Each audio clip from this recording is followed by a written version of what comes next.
नमस्कार साथियों, बात करेंगे आंगनबाड़ी भर्ती को लेकर, क्योंकि काफ़ी मात्रा में एक प्रश्न आ रहे थे कि आंगनबाड़ी जो भर्ती आई थी उसका रिजल्ट कब आएगा, कब से प्रोसेस शुरू होगा।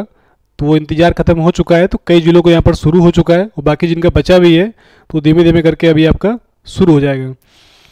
कंप्लीट बात करेंगे यहाँ पर। तो देखो, जिन लोगों को अभी फॉर्म कुछ जिलों को बचा हुआ भी है, पहले तो कुछ जिले भर चुके थे, करीब 4-5 महीने पहले भर्ती आई थी, प्रक्रिया चल रही थी, बीच में रुक गई थी।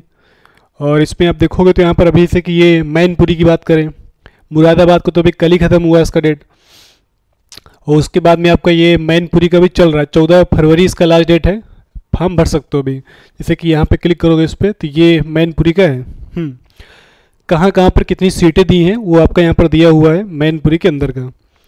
इसमें देखो क्या नहीं कि अपनी ग्राम पंचायत में ही भर पाओगे, क्योंकि इसमें हो क्या रहा है, जो जिनका भी टीवी के लिए शॉर्टलिस्ट किया जा रहा है, तो जो रिजल्ट आ रहा है एक सीट के सापेक्ष 2 लोग को बुलाया जा रहा है। मतलब जहाँ पर भी मान लो किसी पंचायत में आपका सीट यहाँ पर 3 है, तो इसमें 6 लोग को बुलाएंगे, वो 6 लोग को डीवी करवा रहे हैं, और उसमें फिर डीवी होने के बाद 3 लोग को लिया जाएगा, 3 बाहर हो जाएंगे। तो इस प्रकार से यहाँ पर चल रहा है। देखो करना क्या है, तो जिन जिलों को देखो आ चुका है उनको तो आपको पता ही हो गया होगा। अगर आपको कॉल आई होगी तो जाहिर सी बात है कि आपका डीवी होगा, उसमें कॉल आ रही है, ठीक है, फ़ोन आएगा आपको, यही सीधा ये जिला कार्यक्रम अधिकारी के ऑफिस से वहीं से फ़ोन आएगा, वहीं पर बुलाएंगे ये। जैसे कि यहाँ पर बात करें तो ये वहीं बुलाया गया है। इस पर जो आपका जिला कार्यक्रम अधिकारी होते हैं, इनका ऑफिस जो होता है डिस्ट्रिक्ट में ही होता है। देखो ये विकास भवन सभागार, विकास भवन बस्ती, ये बस्ती का है। तो जो विकास भवन होते हैं हर जिले में अपना डिस्ट्रिक्ट में ही होते हैं ये, तो वहीं पर बुलाएंगे ये। देखो अलग अलग जिलों का अलग अलग डेट में हो रहा है। जैसे कि बस्ती का है, होगा प्रोसेस यही होगा जैसे कि इसमें दिया है, सेम इसी प्रकार से हर जिले का होना है।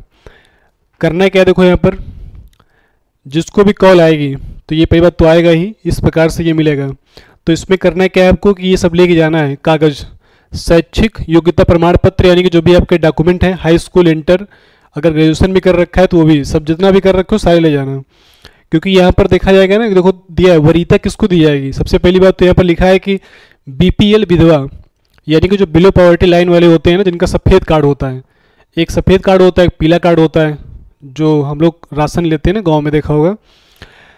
तो जो सफ़ेद कार्ड होता है ये बिलो पॉवर्टी लाइन में आता है, यानी कि गरीबी रेखा से नीचे वाले हैं।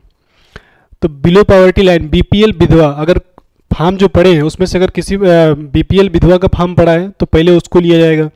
अगर कोई उस पंचायत में नहीं पड़ा है फॉर्म ये वाला, तो बीपीएल तलाकशुदा, यानी कि जिसका डिवोर्स हो रखा है या फिर घर से निकाल दिया गया है, उसको प्रायोरिटी दी जाएगी, उसको सेकंड नंबर पे। अगर ये दोनों नहीं हुए तो फिर तीसरे नंबर पे बीपीएल अन्य, यानी केवल कार्ड ही आपका बना हो बीपीएल का, तब भी आपको वरीयता दी जाएगी। अगर 2 ये नहीं होंगे तब चौथे नंबर पे आएगा एपीएल विधवा, यानी जिसका पीला कार्ड है, विधवा है, तो उसको वरीयता चौथे नंबर पे। 5वें नंबर पे दिया जाएगा एपीएल तलाकशुदा को, डिवोर्स वाला केस, ठीक है। उसके बाद एपीएल अन्य। तो ये सीक्वेंस है। अगर ऊपर के 5 कोई नहीं मिलता है तो फिर नंबर 6ठे पे आएगा, मतलब ये ऊपर से रखा जाता है बात ये। तो इस प्रकार से वरीयता रहेगी। बाकी कागज पत्र ले जाने आपको यहाँ पर, पूरे डॉक्यूमेंट शैक्षिक योग्यता वाले, आय प्रमाण पत्र, जाति, निवास, और बाकी देखो जिसका अगर ये विधवा कोई है तो जन्म मृत्यु प्रमाण पत्र लगेगा, पति का दिखाना पड़ेगा। तलाकशुदा कोई है तो डिग्री लगेगी जो न्यायालय से मिलती है। दिव्यांग कोई होगा तो दिव्यांग प्रमाण पत्र लगेगा। ईडब्ल्यूएस है तो डब्ल्यूएस लगाना पड़ेगा। इस प्रकार से यहाँ पर लगेगा।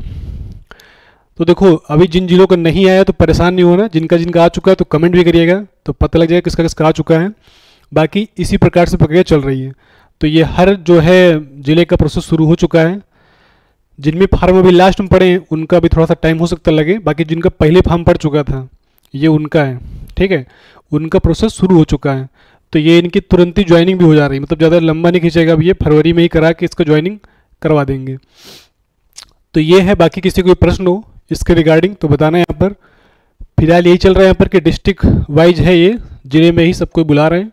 अलग अलग पंचायतों को जो लोग भी होंगे वो सबको बुलाया जाएगा, वही विकास भवन में, हर डिस्ट्रिक्ट में होते हैं, तो वहीं पर बुला रहे हैं। तो यही जानकारी थी आंगनबाड़ी भर्ती को लेकर, जो 23,000 से करीब ज़्यादा पद थे इसमें, और उसकी प्रोसेस शुरू हो चुकी है, ठीक है। बाकी किसी कोई प्रश्न हो भर्ती को लेकर ये आंगनबाड़ी वाला तो कमेंट करिएगा, तो उसके बारे में बताएंगे। Thanks for watching.